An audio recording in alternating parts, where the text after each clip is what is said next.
Vendi minha casa para ajudar meu neto a começar a vida. Ele disse que eu estava atrapalhando o casamento e me internou. A decisão não foi tomada de uma hora para outra. Foi maturada em noites de silêncio, em tardes em que a solidão pesava mais do que os ossos podiam aguentar. Eu me sentava na poltrona da sala e ficava olhando para o relógio de parede que meu falecido marido instalou com tanto orgulho em 1978. Os ponteiros seguiam firmes, mas dentro de mim tudo tinha parado. A casa era grande demais para uma velha sozinha. Os quartos ecoavam a ausência. A cristaleira da minha mãe, os bibelos que eu e minha filha escolhemos quando ela era pequena, as marcas de mãos infantis que eu nunca pintei por dó de apagar, tudo isso ainda estava ali. Mas não havia mais ninguém para olhar. Então, quando Rafael me contou que ia ser pai, meus olhos encheram de água. A vida, que parecia já estar no fim, ganhou um sopro de propósito. Ele estava com dificuldades. Desempregado, morando com a esposa num apartamento minúsculo, sem quarto pro bebê, sem perspectiva de mudança. E eu olhei para tudo que tinha construído na vida. E entendi que meu legado não era aquela casa. Meu legado era ele. Aquele menino que eu criei praticamente como filho, que vinha aos domingos com pão doce e dizia que minha comida era melhor que de restaurante. Aquele que chorou no meu colo quando perdeu o primeiro emprego e que sorria como criança toda vez que ganhava um abraço apertado. Decidi, então, vender a casa. E não foi uma decisão fácil. Eu caminhei pelos cômodos com um caderno nas mãos e anotei tudo o que queria lembrar. O rangido do piso na entrada do banheiro. A lasca na quina da mesa de jantar que o Rafael fez aos 5 anos. A pequena rachadura no teto do quarto que parecia desenhar um caminho até o céu. Cada canto daquela casa carregava um pedaço de mim. Mas eu estava pronta para doar esses pedaços, se isso significasse um recomeço mais digno para ele. Com o dinheiro da venda, Rafael conseguiu dar entrada em uma casa nova. Linda. Espaçosa. Num bairro melhor. 3 quartos. Jardim nos fundos, varanda na frente. Ele me agradeceu com lágrimas nos olhos. Disse que nunca teria conseguido sem mim. Disse que aquela casa também era minha. Que o quarto dos fundos seria meu, para eu ficar perto do bisneto. Me abraçou. Chorou. E eu senti que tudo tinha valido a pena. No começo, parecia um sonho. Eu ajudava com a mudança, limpava armários, cozinhava, dobrava roupinhas de bebê com carinho. Larissa, a esposa dele, era mais reservada, mas eu entendia. Ela estava grávida, sensível. Eu fazia de tudo para não atrapalhar. Não queria ser aquele tipo de sogra que se intromete. Eu queria ajudar, só isso. E por um tempo, me enganei achando que estava fazendo tudo certo. Mas as coisas começaram a mudar. Pequenos gestos. Pequenas palavras. Larissa passou a responder com monossílabos. O sorriso virou obrigação. A paciência. Escassa. Uma noite, ouvi ela dizendo, com a porta entreaberta: "Eu não aguento mais. Essa casa é nossa, mas parece que ela acha que ainda manda." Meu coração se partiu ali mesmo, em pé no corredor, com a bandeja de chá nas mãos. Rafael tentou consertar. "Mãe, calma, a avó só quer ajudar." Mas o tom dele já não era o mesmo de antes. Havia ali um incômodo que eu nunca pensei que veria no olhar do meu neto. Desde então, comecei a me recolher, a ficar mais no quartinho dos fundos. Passei a fingir que dormia cedo, só para evitar estar por perto. Quando ouvia risadas vindas da sala, meu peito se apertava, porque elas não me pertenciam mais. Eu era uma visita permanente, um móvel fora de lugar. As refeições em família ficaram raras. As conversas, mais frias. O bebê nasceu. Eu ajudei nos primeiros dias, mas logo fui afastada. "É muita responsabilidade para a senhora", diziam. "Descansa um pouco, vó." Mas eu não estava cansada. Eu só queria ser útil. Eu só queria sentir que ainda fazia parte. E foi nessa tentativa de não atrapalhar que eu fui desaparecendo. Primeiro da rotina. Depois das fotos. Depois dos planos. E então, veio o dia que mudaria tudo. O dia em que tudo mudou não teve uma grande cena. Não houve gritos. Nem brigas. Foi silencioso.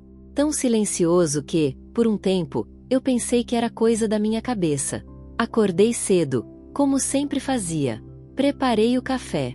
Coloquei a chaleira no fogão, cortei algumas frutas e arrumei a mesa para 3. Rafael, Larissa e eu. Como vinha fazendo desde que me mudei para lá. Era minha forma de manter algum tipo de rotina, de manter viva uma pequena tradição familiar. Mas naquela manhã, ninguém desceu. Esperei. Os minutos passavam e o café esfriava. Subi as escadas devagar. Bati levemente na porta. Nada. Quando finalmente abri, vi os dois deitados. Acabados. Como se a noite tivesse sido longa. Larissa virou o rosto quando me viu. Rafael fingiu dormir. Desci em silêncio. Recolhi a mesa. Tomei meu café sozinha. Pela primeira vez, senti vergonha de estar ali. Como se tivesse invadido um espaço que já não me pertencia. Os dias seguintes foram um mosaico de constrangimentos. Larissa reclamava de coisas pequenas. Da maneira como eu lavava as roupas do bebê. Do jeito que organizava os potes na cozinha. De eu deixar a janela aberta sem necessidade. E Rafael já não me defendia. Apenas suspirava e dizia: Vó, tenta entender. A Larissa tá exausta. Você também precisa descansar. Descansar de quê? Eu não fazia nada além de existir ali. Eu já evitava todos os espaços. Já me calava antes de terminar as frases. Já recolhia meu prato e comia na pia para não incomodar. Já nem tossia alto para não ser ouvida. A sensação de ser indesejada começou a tomar conta de tudo. Uma tarde, vi Larissa arrumando a estante. Ela tirava os porta-retratos antigos que eu tinha dado. Retirou minha foto com Rafael criança. Dobrou discretamente o pano de crochê que minha mãe me ensinou a fazer e que ficava sob o vaso principal. Guardou tudo em uma caixa. Disfarcei que ia ao banheiro, mas me tranquei no quarto. Sentei na cama e chorei. Chorei de um jeito contido, quase educado. Como se até meu choro ali fosse inconveniente demais. Na semana seguinte, veio o golpe final. Rafael me chamou para conversar. Sentamos no sofá. Ele estava estranho, nervoso. Evitava meus olhos. Larissa não estava presente. Ele respirou fundo e disse que conversaram muito, ele e a esposa, e chegaram à conclusão de que eu precisava de mais cuidados. Que a casa estava muito movimentada. Que o bebê precisava de espaço. Que eu ficaria melhor em um lugar apropriado, com gente da minha idade. Um residencial assistido. Um lugar seguro, onde eu teria atenção, rotina e conforto. Eu fiquei em silêncio. Não consegui dizer nada. A única coisa que me veio à cabeça foi: mas, eu vendi a casa, para vocês. Ele gaguejou. Disse que sabia, que era grato, mas que eu precisava entender que agora a família dele precisava de estabilidade. Que a minha presença, por mais que eles amassem, estava trazendo desconforto. Que Larissa estava se sentindo invadida. Que o bebê percebia o ambiente tenso. Cada palavra dele era como uma pá de cal. Eu não gritei. Não pedi. Não chorei na frente dele. Apenas levantei. Fui até o quarto. Comecei a dobrar minhas roupas. Ele me seguiu, tentando disfarçar o alívio no rosto. Me ofereceu ajuda. Disse que ligaria para o residencial no dia seguinte. Que tinha boas referências. Que era um lugar de alto padrão. Respondi apenas: não precisa. Eu ligo. Mas por dentro, eu estava em pedaços. Naquela noite, me tranquei no banheiro e chorei como não chorava desde que perdi meu marido. Me senti descartada. Como uma peça velha de um móvel bonito. Como algo que foi útil até o momento em que deixou de ser conveniente. E sabe o que mais doeu? Não foi ser colocada para fora da casa que ajudei a comprar. Foi o fato de que nem por um segundo ele perguntou se eu tinha para onde ir. Nem por um segundo ele disse: Vó, você tá bem? Era como se o amor dele por mim tivesse vencimento. Como se tivesse expirado junto com a utilidade que eu representava. Eu não dormi. Passei a madrugada sentada, encarando a mala aberta. Com minhas roupas. Meus objetos pessoais. E meu coração, em 1000 pedaços. Porque naquela madrugada, eu soube que, pela primeira vez na vida, eu estava sozinha de verdade. Eu deixei a casa naquela mesma semana.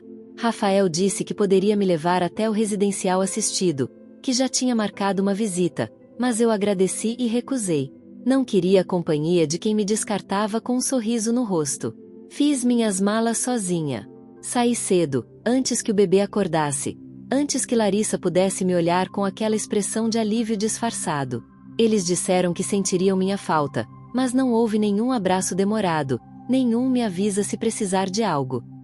Só aquela gentileza forçada que escorre pelos cantos como água fria, limpa por fora, mas que encharca a alma até gelar o osso. Fiquei algumas noites em um pequeno hotel no centro. Um quarto com cheiro de mofo, lençóis ásperos e vizinhos barulhentos.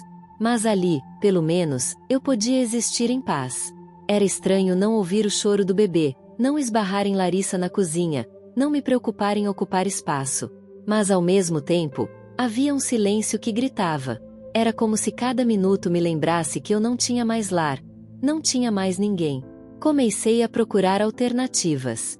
Não queria aquele residencial. Visitei o lugar por educação. Tudo muito limpo, organizado, claro, mas frio. Era como estar em uma vitrine de solidão. Salas cheias de gente olhando para o vazio, esperando a morte chegar como quem espera um ônibus atrasado.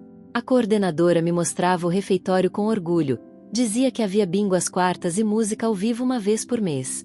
Eu apenas sorria e concordava, enquanto por dentro me perguntava: é isso que sobrou de mim?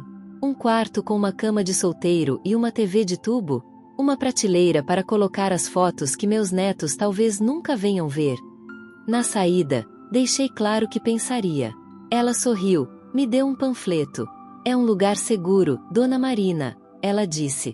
Muita gente tem medo no começo, mas depois se acostuma. Acostuma. Como quem se acostuma com a dor crônica, com o abandono. No caminho de volta ao hotel, parei em uma padaria. Pedi um café preto. Me sentei perto da janela. Do lado de fora, um grupo de jovens conversava alto, rindo. Um homem mais velho vendia doces em um carrinho. Um cachorro atravessava a rua. E ali, naquele momento trivial, eu percebi: o mundo seguia. Sem mim. E sempre seguiria. Peguei meu celular. Rolei as fotos antigas. Rafael criança, no parquinho. Eu fazendo trança no cabelo da minha filha, que faleceu há 8 anos. Meu falecido marido sorrindo com um copo de vinho. Meus olhos marejaram, mas não deixei cair nenhuma lágrima. Não ali. Não mais. Decidi usar o dinheiro que restava com dignidade. Encontrei um pequeno apartamento mobiliado para alugar por temporada. Um estúdio simples, mas limpo. Fiquei ali. Comecei a escrever. Pequenos textos. Fragmentos de memórias. Pensamentos soltos. Algo que me mantivesse viva por dentro. Certo dia, publiquei um desses textos num grupo de mulheres maduras no Facebook. Era sobre ser esquecida pelas pessoas que você criou. O texto viralizou. Vieram mensagens de todas as partes. Essa sou eu. Minha neta também virou as costas para mim. Achei que era a única. Uma senhora escreveu: meus filhos só me ligam quando precisam que eu fique com os netos. Quando não precisam, somem. E ali eu entendi que a minha dor não era isolada. Era coletiva. Um exército silencioso de mulheres que deram tudo, e foram esquecidas. Comecei a escrever todos os dias. E-mails de desabafo, crônicas da vida, confissões que eu nunca teria coragem de falar em voz alta. Meu nome passou a circular entre algumas dessas comunidades online. Me convidaram para fazer uma live num grupo. Eu não sabia mexer direito com câmera, então pedi ajuda num café que tinha computador. Falei por 20 minutos. Voz baixa, mas firme. E no fim, uma mulher me disse: você é a mãe que eu nunca tive. Obrigada por me ensinar a colocar limite. Limite. Essa palavra que eu nunca aprendi a usar com meu neto, com minha filha, com ninguém. Passei a vida dizendo sim, oferecendo o peito, os braços, a casa, o colo, a conta bancária. E agora? Agora eu aprendi a dizer: basta. Mesmo assim, as recaídas vinham. Num domingo qualquer, abri sem querer o Instagram do Rafael. Estava desbloqueado no meu celular antigo. A primeira foto era o batizado do bebê. A legenda dizia: família completa. Gratidão a Deus. Família completa. Sem mim. sem ao menos mencionar a avó que vendeu a própria casa para que aquele momento existisse. Sem uma lembrança, uma citação, uma sombra. Eu queria ter raiva, mas só consegui sentir uma tristeza funda, funda, como se eu estivesse afundando num lago escuro, sem som, sem luz, sem fundo. Fechei o celular. E pela primeira vez, desejei nunca ter amado tanto. No dia seguinte, acordei com os olhos inchados. Não por chorar, mas por ter passado a noite inteira em silêncio, encarando o teto, com o coração apertado e os pensamentos espremendo minha cabeça. Era como se cada lembrança tivesse criado vida própria, batendo nas paredes do meu corpo de dentro para fora, me deixando esgotada, mesmo sem ter me mexido. Tentei seguir com o dia como se fosse normal. Lavei a louça que nem sujei, varri o chão limpo, reorganizei as roupas que já estavam dobradas. Era minha forma de fingir controle. Se eu organizasse o espaço, talvez organizasse também o que estava desmoronando dentro de mim. Mas não adiantava. Cada canto da casa ecoava a ausência de tudo que um dia fez sentido. E o pior, ninguém se importava. Rafael não me ligava. Não respondia minhas mensagens. Enviei uma vez perguntando como estava o bebê. Ele visualizou e não respondeu. Mandei outra dias depois, com uma foto antiga nossa, dizendo: lembra desse dia? Silêncio. Um silêncio ensurdecedor. Larissa, a nora que eu ajudei a cuidar, a mulher por quem eu me calei tantas vezes, também não me procurava. E assim, fui ficando para trás. Como se tivessem me apagado da história. Comecei a andar pela cidade sozinha. Pegava ônibus sem destino, descia em bairros desconhecidos, sentava em bancos de praça e observava. Vi mães rindo com seus filhos, avós empurrando carrinhos de bebê, pessoas tirando fotos de família. E eu ali, invisível. Ninguém me reconhecia, ninguém me esperava. Eu era apenas mais uma entre tantas que foram jogadas à margem quando deixou de ser útil. Uma tarde, entrei numa igreja. Não para rezar, mas para encontrar algum tipo de abrigo. A luz filtrada pelos vitrais era bonita, mas o frio no peito não diminuía. Sentei no último banco. Uma senhora se aproximou, muito parecida comigo, cabelos brancos, postura ereta, olhos gastos. Ela sentou ao meu lado sem perguntar nada. Ficamos ali em silêncio. Até que ela, olhando para frente, murmurou: também foram eles que te deixaram? Olhei para ela surpresa. E respondi apenas com os olhos. E ela entendeu. Conversamos por horas. Cada palavra dela parecia saída da minha própria garganta. Mãe de 3 filhos. Morava com a caçula e o genro. Um dia, ouviram ela tossir na madrugada e, no outro, disseram que ela estava ficando inconveniente na casa. Hoje, vivia num pensionato. Disse que aprendeu a sorrir sem esperar retorno. Que o amor dela era grande demais para caber em gente pequena. Saímos de lá com os olhos molhados, mas com uma cumplicidade estranha. A dor cria laços, mesmo entre desconhecidas. Voltei para casa e escrevi sobre aquilo. Sobre como mulheres como nós são esquecidas em silêncio. Sobre como nos tornamos um incômodo para os mesmos que criamos. O texto viralizou.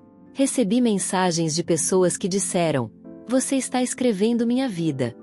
Uma jovem escreveu: minha mãe te descreveria exatamente assim. Você é o que ela vive em silêncio. E então, algo inesperado aconteceu. Uma produtora de conteúdo me procurou. Disse que queria transformar meus textos em narrativas para um canal de histórias no YouTube. Você escreve com a alma, Dona Marina, ela disse. Sua dor tem voz. Topei. Não por vaidade, mas porque pela primeira vez senti que meu sofrimento poderia servir para algo além de me corroer. Me mandaram as gravações.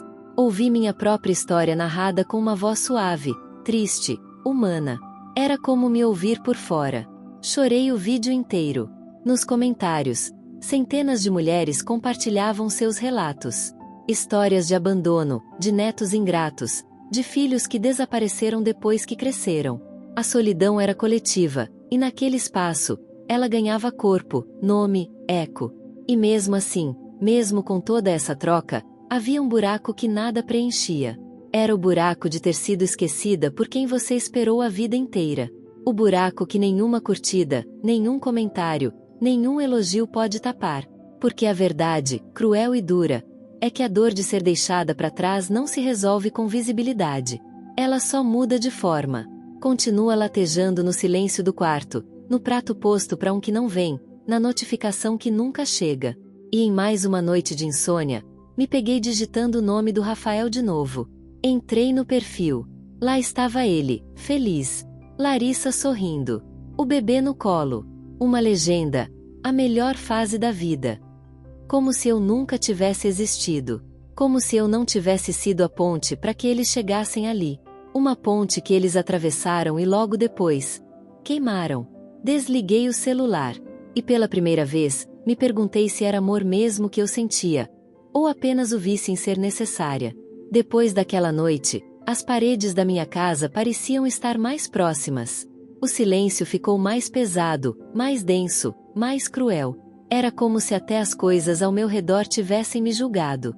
Como se cada móvel carregasse uma lembrança de tudo que fiz por ela, da minha vida inteira dedicada ao sonho que, agora, eu percebia, nunca foi meu. Eu tinha vivido o sonho da minha filha. Alimentado ele. Construído. Bordado cada detalhe com meu próprio sangue. E mesmo assim, não fui convidada para assistir. Na semana do casamento, eu ainda tentei me convencer de que talvez fosse uma brincadeira. Talvez ela quisesse fazer uma surpresa. Talvez tivesse guardado um vestido para mim. Talvez. O coração de uma mãe é ridículo. Ele insiste em amar mesmo depois de ser pisoteado. Mas a realidade é paciente.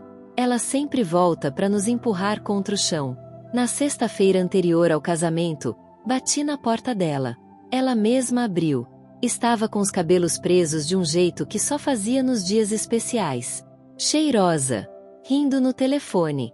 Quando me viu, congelou. Ficou ali, em pé, me olhando como se eu tivesse invadido um espaço que não era mais meu. Mãe, você veio sem avisar? Eu pensei. Eu queria saber o horário da cerimônia. Posso passar cedo, te ajudar a se arrumar? O rosto dela endureceu. Como se minha presença naquele momento fosse inconveniente. E ela disse, sem piscar: Mãe, acho melhor você não ir. Silêncio. Se essa história também tá doendo aí dentro, comenta aqui embaixo. Você não precisa guardar isso só pra você. A gente te escuta. Outras pessoas vão se reconhecer na sua dor. As palavras ecoaram como se alguém tivesse jogado uma pedra num poço profundo. Não fui capaz de dizer nada. Só olhei. Mas ela continuou. Fria. Imperturbável. Você entende, né? Vai ter muita gente importante. Pessoas do trabalho do Fernando. A mãe dele é muito exigente. Eu não quero constrangimentos. Você tem um jeito simples, sabe? E às vezes acaba falando coisas que não combinam muito com o ambiente. Vai ser tudo muito sofisticado. Ela falava como se estivesse escolhendo as palavras com cuidado. Mas, na verdade, cada frase vinha como uma faca. Eu era o constrangimento. A vergonha. Aquela que só servia para cuidar, para pagar, para estar nos bastidores. Não para brilhar. Não respondi. Apenas virei as costas. Senti as pernas falharem no caminho de volta. Lembro que sentei no ponto de ônibus e fiquei ali por quase 2 horas. Sem coragem de levantar. Sem vontade de voltar para lugar nenhum. Meus olhos estavam secos. A dor era tanta que nem lágrima saía. Era um tipo novo de sofrimento. O da anulação. Eu tinha deixado de existir para quem eu mais amava. No sábado, o dia do casamento, acordei às 6 da manhã. Sentei na cama. Fiquei olhando a rua pela janela. O céu estava azul. As flores do jardim ainda estavam viçosas. O dia estava bonito. E dentro de mim, só devastação. Fui até o guarda-roupa. Vesti o único vestido elegante que tinha. Um azul marinho discreto, de mangas longas, que eu usava nos eventos da escola da minha filha quando ela era pequena. Prendi o cabelo. Passei batom. Me olhei no espelho e me forcei a sorrir. Parecia uma farsa. Mas era o mínimo que eu podia fazer por mim mesma. Peguei minha bolsa e saí. Não para ir ao casamento. Eu não seria bem-vinda lá. Saí para andar. Para tentar respirar. Andei até uma pracinha próxima à igreja onde, eu sabia, seria a cerimônia. Me sentei num banco de cimento, ao lado de uma senhora que lia um jornal. De onde eu estava, podia ver os carros chegando, as pessoas saindo com vestidos luxuosos, ternos alinhados, flores brancas por toda parte, música suave tocando ao fundo. E eu ali, com o coração em ruínas, observando à distância o casamento da filha que eu criei com as próprias mãos. Ela saiu do carro, radiante, sorrindo, sendo fotografada. O pai do noivo a esperava. A mãe do noivo a abraçava. Eu reconheci todas aquelas pessoas, pessoas que nunca fizeram nada por ela, mas estavam ali, no altar, com lugar garantido. Enquanto eu era só uma sombra, uma figurante rejeitada da história que eu ajudei a construir. Quando a cerimônia começou, fui embora. Não tinha forças para ouvir os votos, para ouvir ela dizer obrigada a outros. Fui para casa devagar, carregando nos ombros um tipo de cansaço que não se mede em idade. É o cansaço de quem viveu para alguém que te apagou. Em casa, tirei o vestido com calma, dobrei com cuidado e guardei. Me sentei no sofá e fiquei olhando o celular. Nenhuma mensagem, nenhuma foto, nenhum pedido de desculpas. Nada. Aquela noite eu dormi cedo. Não porque estava bem, mas porque não havia mais o que esperar. No dia seguinte, ao abrir o celular, vi que ela havia postado as fotos no Instagram. Sorriu em todas. Na legenda, agradecia aos pais que sempre estiveram ao lado dela nesse momento tão especial. E marcou o sogro, a sogra, mas não eu. Fiquei ali olhando aquela tela por minutos. Meu nome não existia. Minha presença não era sequer sugerida. Eu tinha sido apagada com uma facilidade brutal. Apaguei o aplicativo. Desliguei o celular. E pela primeira vez em muito tempo, chorei com a alma. Chorei por tudo que fui. Por tudo que dei. Por tudo que fui impedida de viver em nome de alguém que nunca soube me amar de volta. E ali, naquele momento, eu entendi. O amor de mãe é o único que sobrevive mesmo depois da rejeição. Mas também é o único que pode te destruir por dentro, sem que ninguém perceba. Depois daquele fim de semana, os dias começaram a passar de um jeito estranho. Lentamente, como se cada hora arrastasse um pedaço de mim consigo. Era como viver em um mundo onde eu estava fisicamente presente, mas emocionalmente esfarelada. Eu cumpria tarefas automáticas. Tomava banho, comia, limpava a casa. Mas tudo sem sentido. Sem direção. Sem qualquer expectativa de que algo pudesse melhorar. Eu era uma casa vazia com janelas fechadas. As pessoas começaram a notar meu silêncio.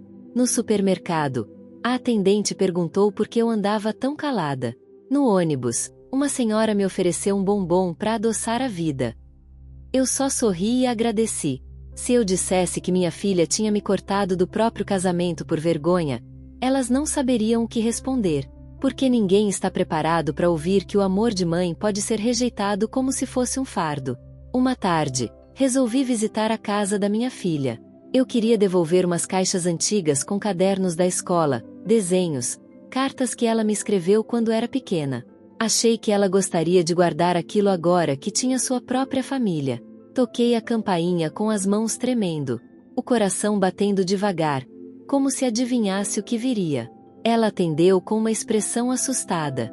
Olhou para os lados, como se tivesse medo que alguém me visse. Estava sem maquiagem, de moletom, com os cabelos presos.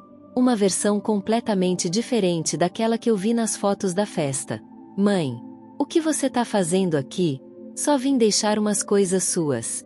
Achei que ia gostar de guardar. Ela hesitou, olhou para dentro, depois pegou a caixa rapidamente. Obrigada. Mas agora não posso conversar.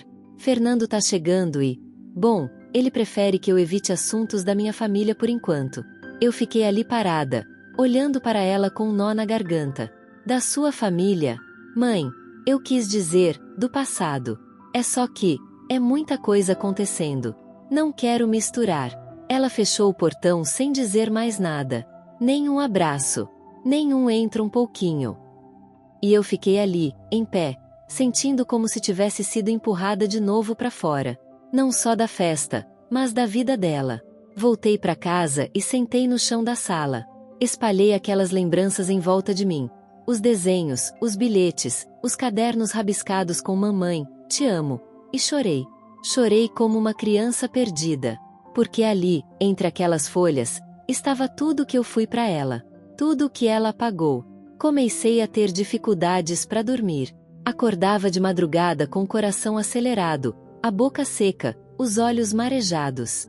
Sonhava que ela me chamava no altar, que pedia desculpas, que dizia, mãe, você é tudo para mim. E acordava com o travesseiro molhado de lágrimas, com os dedos cravados no lençol como se tentassem segurar uma realidade que escapava por entre os dedos. Uma noite, decidi escrever tudo. Sentei na mesa da cozinha e comecei. Fiz tudo pelo casamento da minha filha.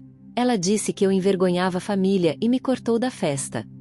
Escrevi como se fosse um desabafo. Sem intenção de publicar. Só queria tirar de dentro o que me corroía. Mas ao terminar, reli e percebi. Eu precisava que alguém ouvisse. Que alguém soubesse. Que outras mães, talvez vivendo algo parecido, pudessem se ver ali e não se sentirem tão sozinhas. Então criei um perfil anônimo numa rede social. Postei o texto. Sem nomes. Sem fotos. Só palavras. No dia seguinte, havia mais de 1000 comentários. 1000 mulheres dizendo, isso aconteceu comigo. Minha filha também me apagou. Meu filho só me procura quando precisa de dinheiro. Fui babá, cozinheira, enfermeira, mas nunca fui convidada pro casamento. Era como se tivéssemos acendido uma fogueira no meio do frio. E todas elas se aproximaram para aquecer o coração congelado pela ingratidão. Continuei escrevendo, contando, respondendo, construindo, sem querer, uma comunidade de mulheres esquecidas. Mulheres que foram tudo e agora são nada. Que doaram o corpo, o tempo, os sonhos, e receberam silêncio como resposta. Algumas me mandavam cartas físicas. Escreviam à mão. Contavam suas histórias com caneta borrada de lágrima. Uma delas me marcou especialmente. Sou costureira há 40 anos. Fiz o vestido da minha filha com todo amor. No dia, ela disse que ficou feio e usou um alugado. Nem me deixou ir assistir tudo pelas fotos no celular da vizinha. Eu chorei por ela. Por mim. Por todas nós. E naquele momento, percebi. O que me dói não é só ter sido excluída. É saber que fui usada enquanto servia. E descartada quando não combinava mais com o cenário de luxo. O que mais me rasga por dentro é saber que o amor, por mais puro que seja, não impede a rejeição. E pior, que a rejeição não vem de inimigos. Vem de quem você carregou no ventre. De quem você segurou no colo quando estava com febre. De quem você ensinou a andar, a escrever, a sonhar. A dor de uma mãe rejeitada é uma dor que o mundo se recusa a olhar de frente. Porque ela desmente a fantasia de que amor de mãe é suficiente para garantir amor de volta. Mas não é. E essa verdade dói mais do que qualquer abandono. Depois de meses escrevendo, respondendo, chorando, colando os pedaços da alma em forma de palavras, achei que enfim estava pronta para seguir. Pronta para dar um passo fora dessa sombra. Mas a verdade é que tem dores que não cicatrizam. Elas apenas aprendem a viver em silêncio dentro da gente. E eu entendi, com o tempo, que o que minha filha me fez não foi só uma exclusão. Foi uma amputação emocional. Eu continuei viva, mas faltava uma parte de mim. Uma parte que eu mesma criei, alimentei, protegi, e que agora olhava para mim como se eu fosse um erro de fabricação. Como se eu fosse uma mancha que precisava ser escondida na cerimônia perfeita. Tentei racionalizar. Ela estava sob influência do noivo, da sogra, do ambiente novo. Mas não importa quantas justificativas eu busque. A escolha foi dela. Foi ela quem olhou para mim e decidiu que a presença de uma mãe dedicada, de uma mulher simples e trabalhadora, estragaria as fotos. Que a mulher que a vestiu com camisetas de algodão quando pequena, que remendou suas roupas com amor, que dormiu sentada no chão de hospital por causa de uma febre, não combinava com a estética do seu novo mundo. Ela quis apagar minha existência naquele que deveria ser o dia mais simbólico de uma vida construída juntas. E aquilo ficou dentro de mim como uma ferida aberta em silêncio. Não há como explicar essa dor para quem nunca passou por isso. Você tenta contar para alguém e a pessoa responde, mas ela ainda te ama, só está confusa. Ou então talvez você tenha exagerado. Não, Não é exagero quando sua filha olha para você e diz, com todas as letras, que você vai envergonhar a família dela, que é melhor você não ir, que seu lugar, de tanto amor e sacrifício, agora é um incômodo. Eu parei de me justificar, parei de tentar entender, passei a apenas existir em silêncio. Comecei a caminhar muito. Toda manhã, saía de casa e andava sem rumo pelas ruas da cidade. Sentava em praças, observava os outros vivendo, casais discutindo, crianças correndo. E ali, sozinha, percebia o quanto fui esquecida. O quanto o tempo cobra caro de quem dá tudo sem guardar nada para si. Comecei a frequentar um grupo de apoio para pais rejeitados. Esse tipo de grupo existe. E lota. Encontrei ali dezenas de mães e pais que viviam o mesmo luto que o meu, o de estarem vivos, mas mortos nas lembranças dos filhos. Uma senhora de 80 anos disse, com os olhos fundos de cansaço, eu criei 4 filhos. Hoje moro sozinha e quando ligo, eles dizem que estão ocupados. Me mandam uma cesta de Natal e acham que é amor. Aquilo me atravessou como um espelho. A vida nos ensinou que bastava amar que seríamos amados de volta. Mas o mundo real não é um conto de fadas. Às vezes, a gente planta em solo infértil. Às vezes, a gente rega espinhos achando que vai nascer flor. Às vezes, o nosso melhor é visto como mínimo. Ou pior, como um incômodo. Voltei para casa naquele dia e olhei meu armário. Lá ainda estava o vestido que eu mesma tinha mandado fazer pro casamento. Simples, azul marinho, elegante, com tecido que comprei parcelado em 3 vezes. Eu o havia provado tantas vezes na frente do espelho, tentando imaginar como ficaria ao lado da minha filha, tentando sonhar que aquele dia traria alguma reconciliação. E agora ele estava ali, pendurado, como um lembrete cruel de que não fui suficiente nem para estar na plateia. Pensei em jogar fora, mas não consegui. Não porque eu esperasse um dia usá-lo, mas porque ele era a última coisa que me ligava à esperança.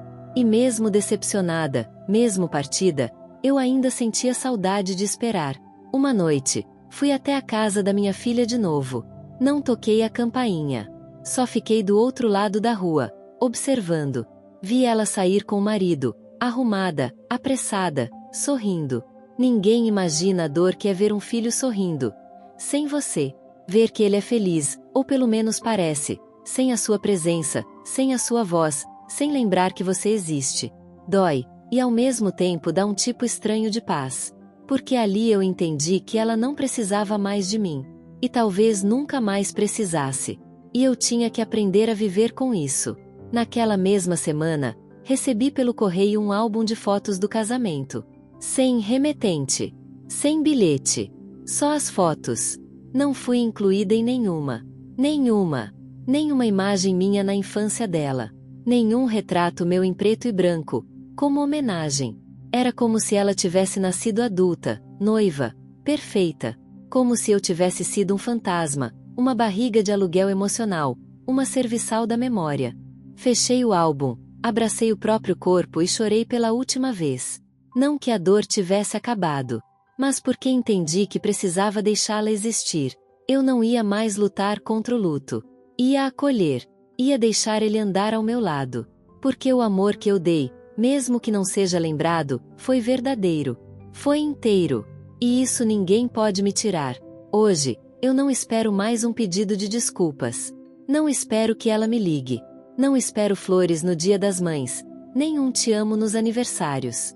Eu apenas sigo. Com passos lentos, mas firmes. Carregando em mim a dignidade de quem deu tudo. E ainda assim, ficou de pé. E talvez seja isso que reste no fim. A firmeza de continuar, mesmo depois de ser deixada para trás. Porque mesmo que ninguém mais me aplauda, eu sei exatamente o valor da mãe que fui. E isso é minha última lembrança de amor. Quantas mães, avós e mulheres já foram apagadas da vida de quem mais amaram? Se essa história te lembrou alguém, compartilha. Curte o vídeo, se inscreve. Mas, acima de tudo, não deixe essa dor passar em silêncio.